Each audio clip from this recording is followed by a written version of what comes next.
فاروق اعظم جیسا عظیم انسان صحابہ میں جو نمبر 2 کا صحابی ہے، اپنی پیٹھ پر جب لادا تو غلام نے کہا حضور کیا کہا نہیں، قیامت میں سوال مجھ سے ہوگا، اس لیے یہ ذمہ داری مجھے ادا کرنا، اور اپنی پیٹھ پر لاد کر کے غلے اور راشن اور اناج اس بیوہ اور مسکین گھر میں پہنچایا۔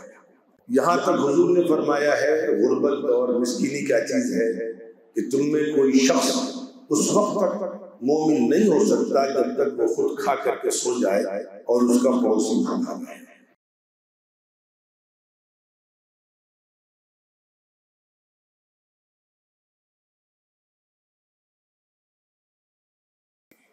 الحمدللہ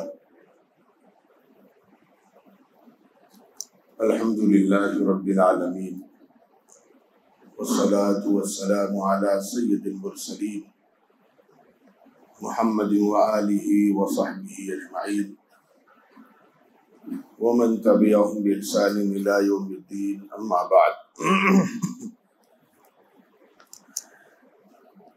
اعوذ باللہ من الشیطان الرجیم، بسم اللہ الرحمن الرحیم۔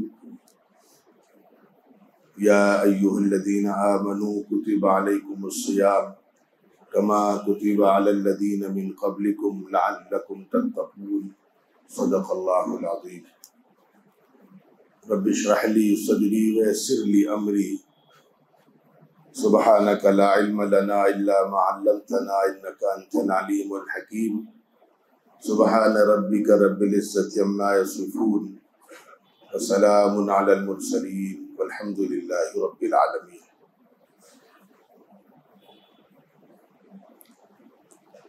قابل احترام بزرگوں اور میرے عزیز دوستوں،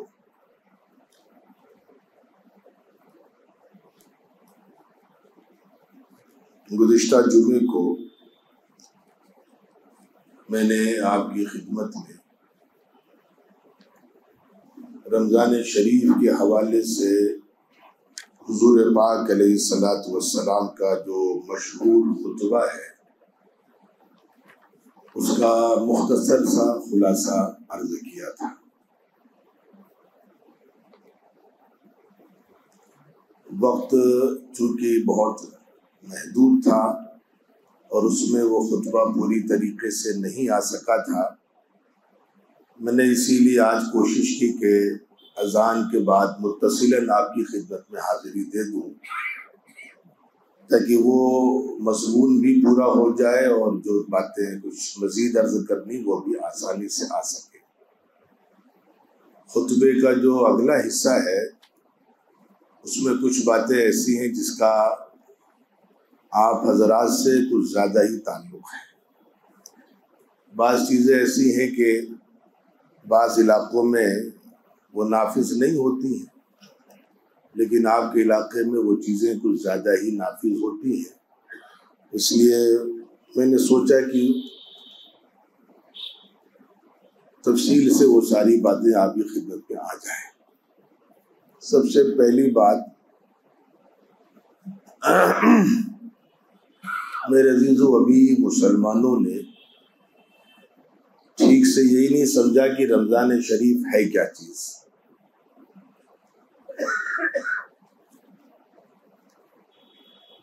اگر مسلمان اس کو سمجھ لیں کہ رمضان شریف کیا چیز ہے تو اس کا جو ایک اسلامی تقاضا ہے شاید اس پر پوری طریقے سے ہم مسلم سماج میں ایک نمونہ دیکھ پاتے ہیں۔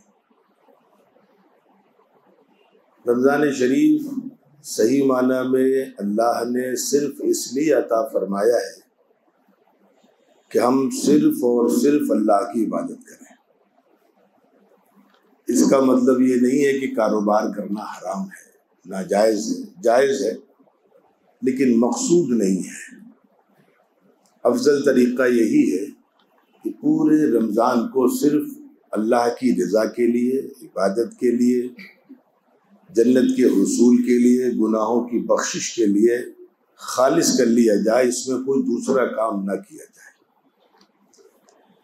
اور اللہ کا شکر ہے کہ ہمارے یہاں اس ترتیب پر بزرگوں کے یہاں پورا عمل ہوتا ہے۔ وہ پورا رمضان، یعنی اگر بزرگوں کے رمضان اور اپنے رمضان کی ایک مثال کے ذریعے بات کروں تو آپ سمجھیں جیسے ہم شب قدر گزارتے ہیں، وہ بھی اللہ کی توفیق سے۔ نہیں بھائی آج خالی کرنا ہے، آج کہیں نہیں جانا ہے، آج 23ویں شب ہے، آج 25ویں شب ہے، جس کو اللہ کی توفیق حاصل ہو جاتی ہے۔ جس طریقے سے ہم شب قدر گزارتے ہیں، اللہ کا شکر ہے ہمارے بزرگوں کے یہاں اس طریقے سے پورا رمضان گزارا جاتا ہے۔ ایک ایک منٹ اس سے فائدہ اٹھانے کی کوشش کی جاتی ہے اور ترتیب بنتی ہے۔ تو اصل مقصود تو یہی تھا کہ ہم رمضان خالص عبادت کے لیے مخصوص کر لیتے۔ اب ہم نے مخصوص کیا نہیں، رمضان کا کوئی نیا نظام بنایا نہیں، اس میں دشواری ہوتی ہے کہ دکان بھی چل رہی ہے تو دکان کے ساتھ پھر رات کو تراویح میں تھوڑی سی تکان تو محسوس ہوگی۔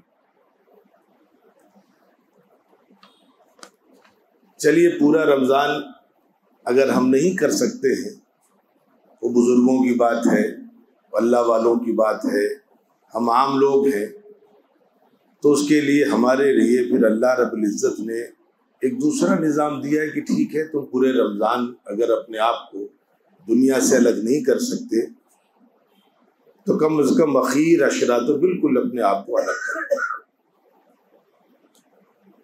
یہ خالی کہنے کی باتیں ہیں کہ ہم بہت مصروف ہیں۔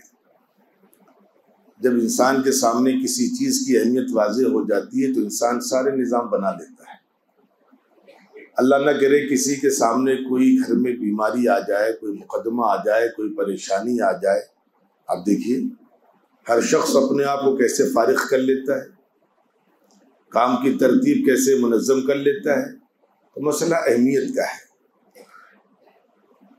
اخیر عشرہ تب ہم خالص کر پائیں گے جب اس کی آج سے کوشش کریں گے۔ ہمارے ساتھ بڑی پریشانی یہی ہے، جب اخیر عشرہ آ جائے گا تب سوچنا شروع کریں گے تو کہاں سے خالص ہو پائے گا۔ ہم آج سے نظام بنانا شروع کریں گے، یہ کام کر لو، کپڑے خرید لو، اس کا قرضہ ادا کر دو، بچوں کی فیس جمع کر دو، بجلی کا بل ادا کر دو، جو بھی نظام سب ادھر نپٹاؤ، وہ 10 روز مجھے خالص کرنا ہے۔ آج سے نظام بنائیں گے تب جا کر ہم آخر کے 10 روز خالص کر پائیں گے۔ اب ان 10 روز پر انشاءاللہ ہم تب بات کریں گے جب اللہ تعالیٰ ہم کو وہاں تک پہنچائیں گے۔ لیکن ایک بات سمجھیے،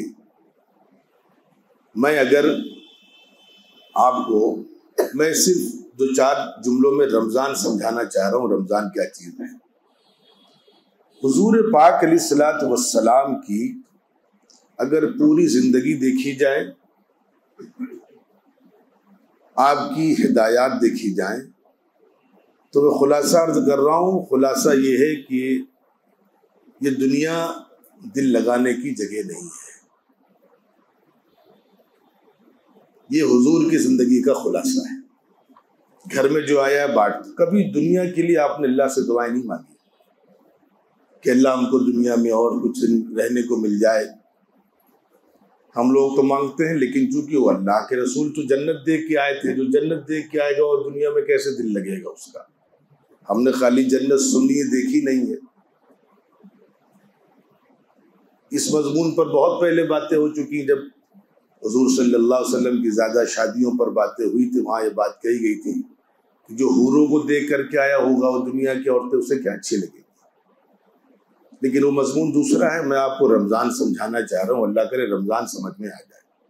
حضور نے کبھی یہ دعا نہیں مانگی اللہ کچھ مہلت اور دے دیجیے، کچھ دن اور زندہ رہ جائیں، یہ کبھی دعا نہیں مانگی۔ اور سکھلایا کیا؟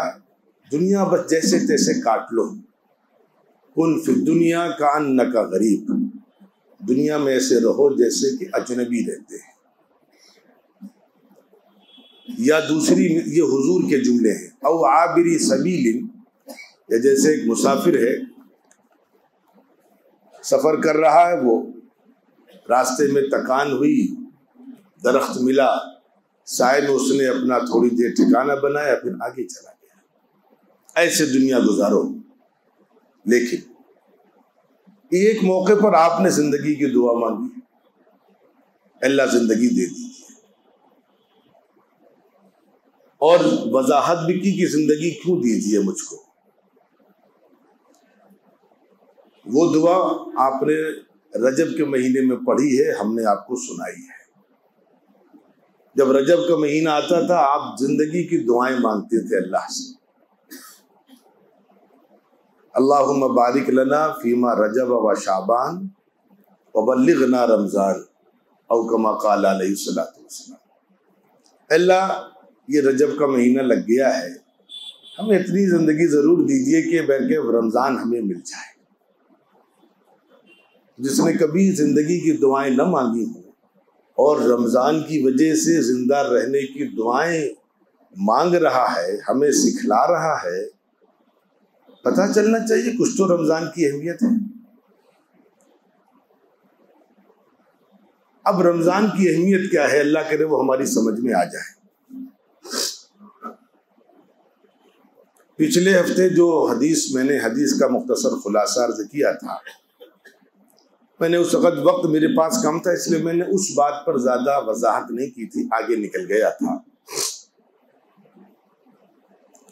اور وہ حدیث کا ٹکڑا بہت مشہور ہے، جس میں بھی 2 جملے ہیں، ایک جگہ من صام ہے، ایک جگہ من قام ہے. میں خلاصہ عرض کر دوں، جس نے رمضان شریف کی 2 عبادتیں کر لی، دن کے روزے اور رات کی تراویح. رات کی تراویح، اس میں 6 دن کی 10 دن کی تراویح کا تذکرہ نہیں ہے، پورے رمضان کی تراویح کا تذکرہ ہے. 6 دن والے اور 10 دن والے، میں اسی لیے منع کرتا ہوں 6 دن 10 دن والوں سے. اکثر و بیشتر وہ ان دونوں پر کیا نعمت مل رہی ہے وہ واضح کرنا مجھے. دن میں روزے تو لوگ رکھ لیتے ہیں، لیکن رات کی تراویح جہاں قرآن کا دور مکمل ہو گیا، پھر وہ پابندی نہیں ہو پاتی جو ہونی چاہیے تھی. جس نے 6 میں کر لیا اس کی، جس نے 10 میں کر لیا اس کی، جس نے 15 میں کر لیا اس کی. اب اس کے بعد ابھی پڑھ لیں گے، ارے مسجد میں چھوٹ گئی گھر میں پڑھ لیں گے. اور گھر میں یہ ہوتا ہے کہ ارے نیند آ رہی ہے تہجد اٹھ کے پڑھ لیں گے. اتنی بڑی ایک بشارت دی گئی ہے ان 2 عبادتوں پر، اور صرف 1 مہینے کی بات ہے. سال بھر کی جو آپ کر لیں پھر تو فرشتے مصافحہ کریں گے آ کر کے، لیکن چلو بھائی صرف 1 مہینے ہم کر لے جائیں 2 کام، دن بھر کے روزے اور رات کی عبادت میں بطور خاص تراویح. اس میں اگرچہ علماء نے اور بھی چیزیں لکھی، لیکن آپ مختصر چیزیں سمجھیں اور پھر اس کو ذہن میں رکھیں کہ پورے رمضان با جماعت جو حضرات مصروف ہیں، میں ان کو مشورہ دے رہا ہوں. ڈاکٹرز ہیں بیچارے، اب ظاہر سے بات ہے شام کو ان کی کلینک کا وقت ہوتا ہے، بھائی 10 روز تو جیسے تیسے اپنے آپ کو فارغ کر سکتے ہیں، پورے رمضان نہیں کر سکتے. ان کو مشورہ دے رہا ہوں میں کہ آپ کوئی نظام بنائیں. میں بہت سے ڈاکٹرز کو جانتا ہوں، توفیق کی بات ہے، اللہ جس کو توفیق دے دے، کہ وہ 2-4 ڈاکٹر مل کر کے کسی ایک حافظ کا انتظام کر لیتے ہیں. بھائی تم رات 10 بجے آ جاؤ، ہم کلینک ختم کر کے آئیں گے اور 10 بجے یہاں ہمارے ساتھ باجماعت نماز ہوگی اور باجماعت تراویح ہوگی. یہ ہمارا کام ہے کیسے ہمیں نظام بنانا ہے، چونکہ انعام بہت بڑا ہے. اتنا بڑا انعام ہے کہ وہ انعام کم عبادتوں پر ہے، جو انعام ان 2 عبادتوں کی پابندی پر ہے.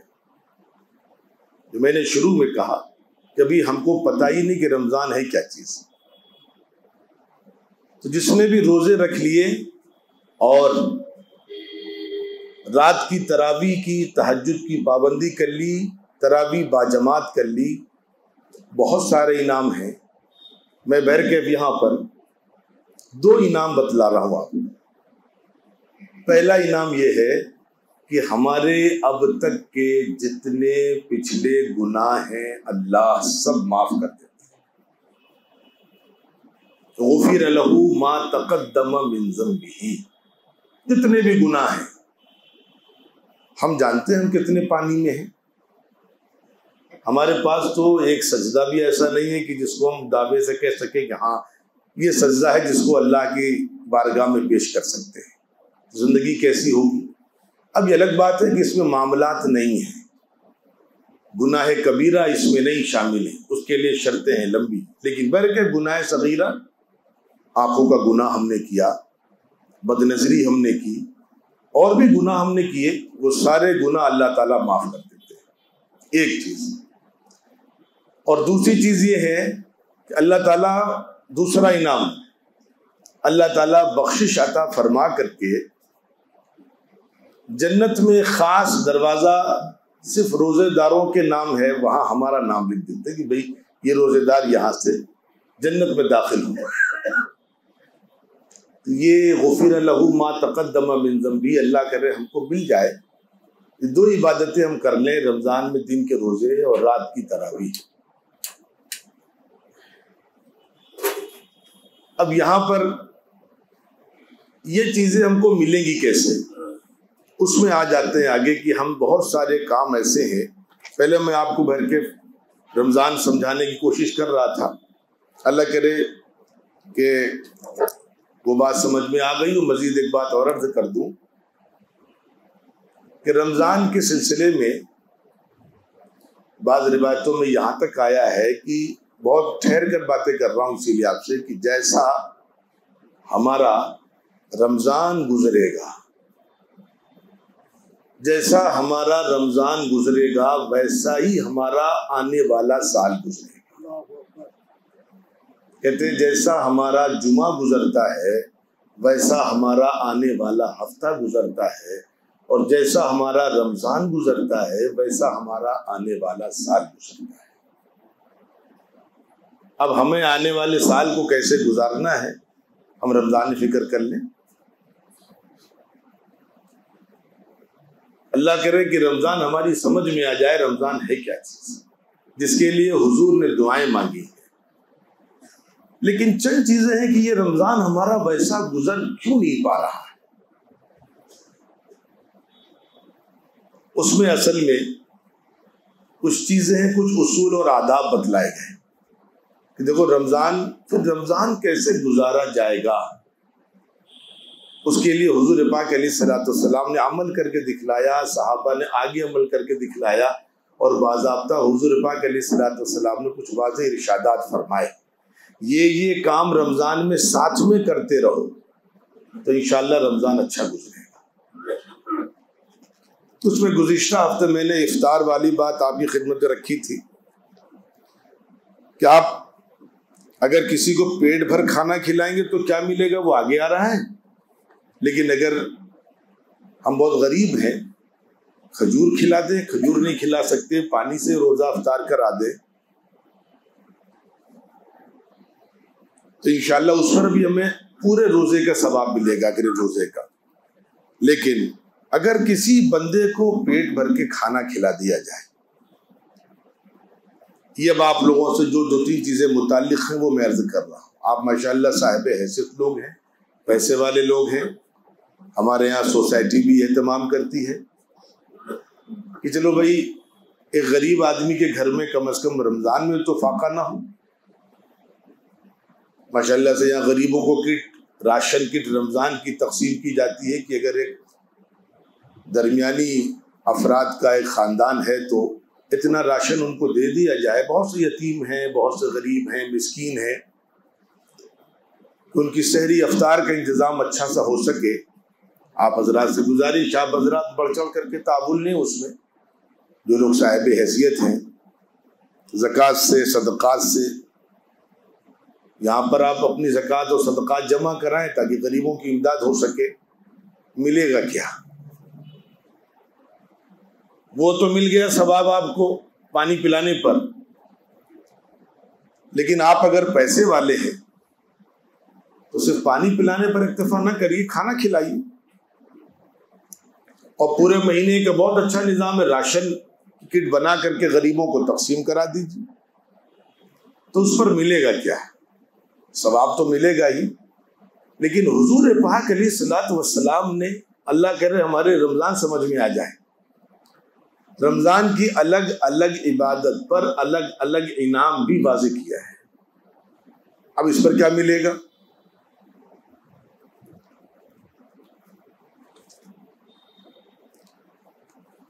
حضور پاک علیہ الصلوۃ والسلام نے فرمایا کہ جو ایمان والا کسی بندہ مومن کو افطار کے بعد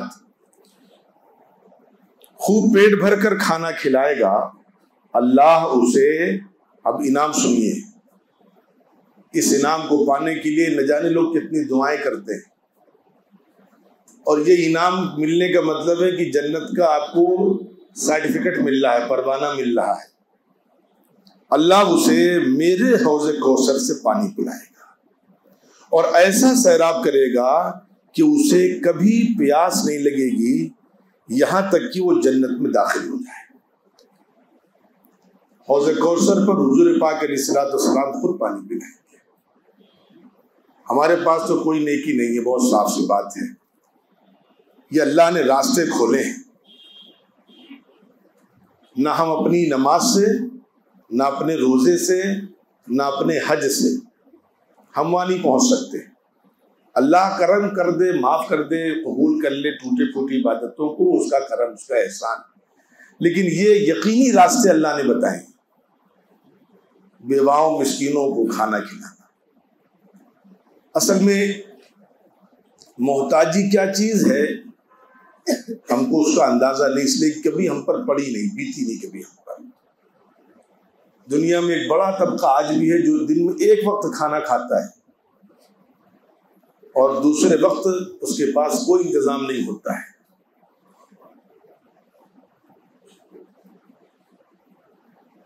اسی لیے فاروق اعظم رضی اللہ تعالیٰ عنہ کا واقعہ مشہور ہے وہ کہ جب وہ رات کو گشت کرتے تھے تو دیکھا کہ ایک گھر میں کچھ بچے ہیں، وہ رو رہے ہیں اور ماں کچھ پکا رہی ہے. تو فاروق اعظم نے تحقیق کی، بھئی کیا چیز ہے، تو بچوں کو کھلاؤ. تو ماں نے کہا کیا کھلائیں، کچھ ہے نہیں میرے پاس. کہا جو پکا رہی ہوں، کچھ نہیں پکا رہی، صرف پانی پکا رہی ہوں بچوں کو تسلی کے لیے کہ شاید اسی بہانے بچوں کو نیند آ جائے. آپ پر ایک کپ کپی تاری ہوئی کی تو ذمہ داری تو میری ہے. فوراً خزانے کی طرف گئے، خادم ساتھ میں ہے. خزانہ کھولا اور بوریاں نکالی غلے کی، اور فاروق اعظم جیسا عظیم انسان، صحابہ میں جو نمبر 2 کا صحابی ہے، اپنی پیٹھ پر جب لادا تو غلام نے کہا حضور یہ کیا کر رہے ہیں؟ کہا نہیں، قیامت میں سوال مجھ سے ہوگا، اس لیے یہ ذمہ داری مجھے ادا کرنے دو. اور اپنی پیٹھ پر لاد کر کے غلے اور راشن اور اناج اس بیوہ اور مسکین گھر میں پہنچایا. انہیں پتا تھا کہ اس کا اجر و ثواب کیا ہے، ہمیں نہیں معلوم. تو حضور پاک علیہ الصلوۃ والسلام کے ہاتھوں جام کوثر جسے پینا ہے. جام کوثر کا مطلب ہے کہ جنت کا سرٹیفکیٹ. وہ پیسے والے لوگ رمضان شریف میں بطور خاص اس معاملے میں آگے بڑھ کر کے آئے. اور میں یہاں پر ایک چیز بتلا دوں، بہت سے لوگ ہیں، 2 باتیں. یہاں تک حضور نے فرمایا ہے غربت اور مسکینی کیا چیز ہے کہ تم میں کوئی شخص اس وقت تک مومن نہیں ہو سکتا جب تک وہ خود کھا کر کے سو جائے اور اس کا پڑوسی بھوکا رہے. یہاں تک فرمایا کہ اگر کوئی پھل اپنے بچوں کے لیے لاؤ تو پڑوس کے لیے بھی لے کر کے آؤ، اور اگر اتنی اوقات نہ ہو تو اپنے بچوں پر نظر رکھو کہ گھر کے اندر کھا کر کے باہر جائیں. ایسا نہ ہو کھاتے کھاتے باہر جائیں گے اور باہر ایک یتیم بچہ ٹہل رہا ہوگا، اس کا دل ٹوٹے گا، اس لیے اس کی ماں تو اسے دلا نہیں پائے گی.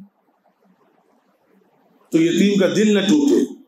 اور آخری بات کہہ رہا ہوں کہ جو لوگ عمرہ کرنے جاتے ہیں ہر سال اللہ سے دعائیں کرنے کے لیے، میں انہیں بتلا رہا ہوں عمرہ کرنے میں، حرم شریف میں دعائیں مانگنے میں وہ تاثیر نہیں ہے، وہ دعا بھی اتنی طاقتور نہیں ہے جتنی طاقتور دعا ایک مسکین، ایک یتیم، ایک بیوہ کے دل سے نکلتی ہے۔ فرق کیا ہے دونوں کا؟ فرق سمجھ لیجیے۔ اللہ کا ایک نظام ہے، آپ لوگ کرتے ہیں، بعض ڈاکٹرز کرتے ہیں۔ مجھے اندازہ ہوتا ہے کہ وہ میں دوا لینے گیا تو اس کو بلا کر کہتے یہ نمبر مولانا کو دے دو، تو میں کہتا ہوں ڈاکٹر صاحب باہر نمبر لکھا، لے لوں گا، نوٹ کر لوں گا۔ کہ نہیں، وہ عام نمبر ہے، یہ میرا خاص نمبر لے لیجیے۔ میں وہ اس پر فون نہیں اٹھاتا جلدی، اس پر میں یہ نمبر ہر ایک کو نہیں دیتا۔ چھوٹے موٹے ڈاکٹر، چھوٹے موٹے پیسے والے جب یہ ترتیب بناتے ہیں تو اللہ نے اس سے بڑی ترتیب بنائی ہے۔ کچھ کام تو اللہ نے فرشتوں کو دیے۔ حرم شریف میں جو دعائیں مانگی جائیں گی، فرشتوں سے کہا تم یہ میرے پاس لے کر کے آؤ، لیکن ایک غریب کی، ایک مسکین کی، ایک یتیم کی جو دعا نکلتی ہے، فرشتوں سے کہا تم اس کو رہنے دو۔ اس کا نظام اللہ نے بنایا کہ وہ ڈائریکٹ اللہ تک پہنچتی ہے۔ تو پتہ چلا کہ حرم شریف میں جو دعائیں مانگی جاتی ہیں بہت طاقتور ہیں، لیکن ایک یتیم کی دعا اس سے زیادہ طاقتور ہے۔ تو اگر ہم کسی کے کھانے پینے کا انتظام کر دیں گے تو انشاءاللہ العزیز حوض کوثر ہمارے لیے پکی، اور حوض کوثر کا مطلب کہ جنت کا پروانہ ہمارے لیے پکا ہے۔ آگے حضور پاک، میں نے کہا تھا کچھ چیزیں جس کا تعلق آپ سے، اسی لیے وہ حدیث پوری کرنی تھی مجھے۔ حضور پاک علیہ الصلوۃ والسلام نے فرمایا یہ وہ ماہ مبارک ہے جس کے اول حصے میں رحمت ہے، درمیانی حصے میں مغفرت ہے، اور آخری حصے میں آگ سے آزادی ہے۔ یہ تو ایک بھر کے بڑی مشہور فضیلت ہے رمضان کی، اللہ توفیق دیں گے تو اس کو ہم بعد میں واضح کریں گے، چونکہ وقت کم ہے۔ آگے کی بات سننے جس کا آپ سے تعلق ہے، اندرا نگر، گومتی نگر، لکھنؤ کے پیسے والے مسلمانوں سے تعلق ہے۔ اور شاید میں یہ چیزیں آج بیان نہ کرتا، حدیث کا خلاصہ آگے آتا گزشتہ جمعے کو، لیکن میں جس محلے میں رہتا ہوں اتفاق سے، اللہ کا مجھ پر بڑا کرم ہے، اس محلے میں رہنے والے لوگ صاحب حیثیت لوگ ہیں۔ لیکن ابھی 3-4 روز پہلے ایک واقعہ گزرا، مجھے لگا کہ ابھی شاید یہ پیغام مسلمانوں کو نہیں پہنچا ہے، مجھے پہنچانا پڑے گا۔ رات کو عشاء کے بعد آپ اپنا جائزہ لیں، تراویح کے بعد ہماری کیا حیثیت ہوتی ہے؟ بس من میں آتا ہے ہم سے کوئی نہ بولے نہ چالے، ہمیں بستر مل جائے۔ تو جو ہمارے یہاں نوکر چاکر، ان کا بھی تو یہی من کرتا ہے کہ نہیں کرتا ہے؟ رات 9:30 بجے ایک غریب خاتون جو گھر گھر کام کرتی تھی وہ جا رہی تھی، میری والدہ باہر ٹہل رہی تھی۔ امی نے پوچھا اس وقت کہاں جا رہی ہو؟ کہ وہ روٹی پکانے جا رہے ہیں، اور اس نے اتنا کہا اور رونے لگی۔ غربت ہے، اس کی مجبوری، ہم نواب ہیں، ہمیں تو عین وقت پر تازی روٹی چاہیے، پون کا انتظام ہے، دوسرے انتظامات ہیں، وہ بھی روزہ رکھتی ہے عورت۔ ہم تو اے سی میں رہتے ہیں، وہ گھر گھر کام کرتی ہے، اب رات کو اس کو بھی ہم سے زیادہ نیند آ رہی ہے، تھکان ہے، لیکن نہیں، میرا آرڈر ہے، نہیں، روٹی پکانے آنا پڑے گا۔ تو پھر کہ اللہ نہ کرے ہمارے یہاں کسی کے دل میں اتنی سختی ہو، یاد رکھیے گا روایتوں میں یہ ہے کہ جس کو اللہ نے نرمی نہیں دی، جس کو اللہ نے نرمی نہیں دی، اس کو اللہ نے کل خیر سے محروم کر دیا۔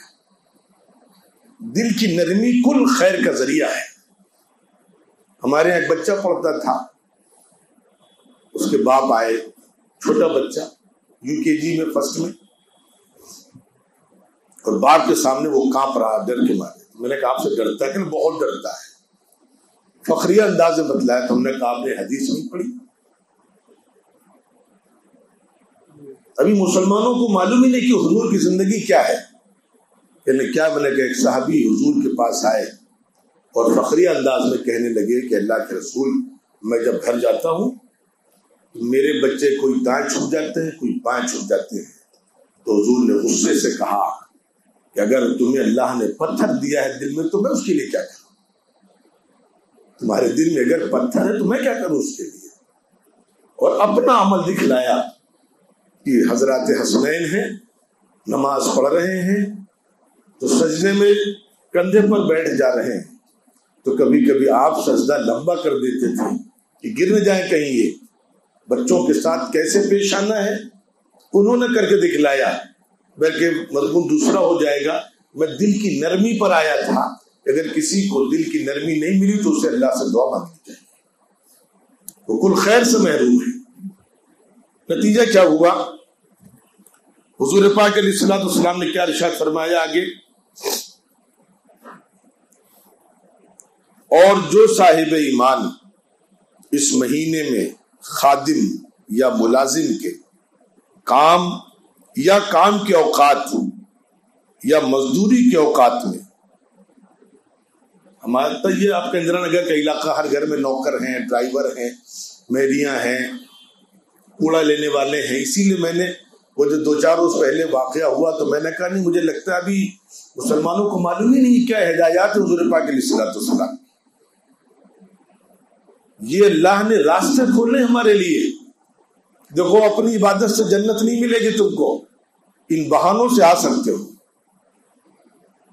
ان غریبوں کی دعاؤں سے آ سکتے ہو، جنت پکی ہو سکتی ہے۔ رمضان دی اللہ نے اسی لیے کہ جنت پکی کر لو اپنی۔ کیا کروں، مضمون لمبا ہو جاتا ہے، دوسرے مضمون رکھنے تھے۔ رمضان اللہ کرے میرے عزیزو سمجھ میں آ جائے۔ میں نے شروع سے بتلایا، میں بہرکیف وقت میرے پاس کم ہو رہا ہے، میں آخری بات پوری کر دوں بعد میں۔ آخری بات سمجھ لیں رمضان کیا چیز ہے۔ جو لوگ رمضان کو یوں ہی سمجھتے ہیں، عام دنوں کی طرح سمجھتے ہیں، بس خالی روزہ رکھ لیا اور نہ عبادت ہے، نہ تلاوت ہے، نہ ذکر اذکار ہے، نہ ہمدردی ہے، نہ غریبوں پہ خرچ ہے، اور رمضان کی بابرکت ساعتوں سے فائدہ اٹھانے کا جذبہ نہیں ہے۔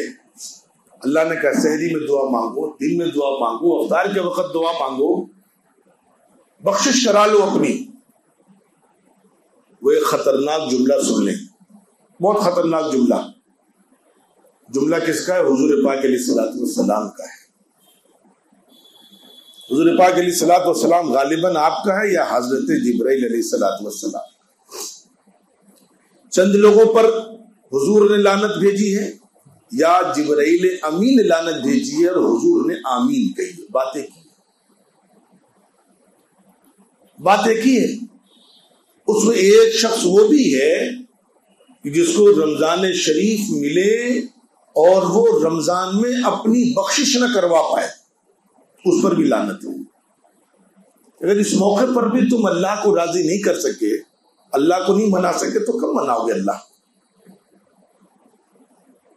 ابھی ہم کو پتہ ہی نہیں رمضان کیا چیز ہے۔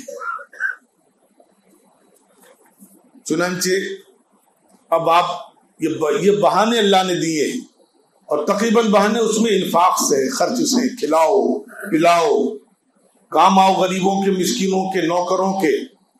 اور جو لوگ، میرے والد صاحب بہت سخت اس معاملے میں، گھر میں ہمارے یہاں بھی نوکر چاکر، برتن ٹوٹ جائے، کوئی نقصان ہو جائے، کوئی ڈانٹ نہیں سکتا، تم سے ہو سکتا ہے، وہ نوکر ہے نا، اللہ تمہیں نوکر بنا سکتا ہے، شہنشاہوں کو بھکاری بنا دیتا ہے۔ ہم 2-4 کروڑ کے لوگوں کی حیثیت کیا ہے؟ اس کو اپنا محسن سمجھو، اس کو اپنا معاون سمجھو، مددگار سمجھو۔ یہ اسلامی نظام ہے یہ۔ اسی لیے ہمارے نوکروں کے اچھے نام رکھے گئے۔ بوا جی، یہ مسلمانوں نے نام دیا، یہ تمہاری نوکرانی نہیں، تمہارے باپ کی بہن ہے، یہ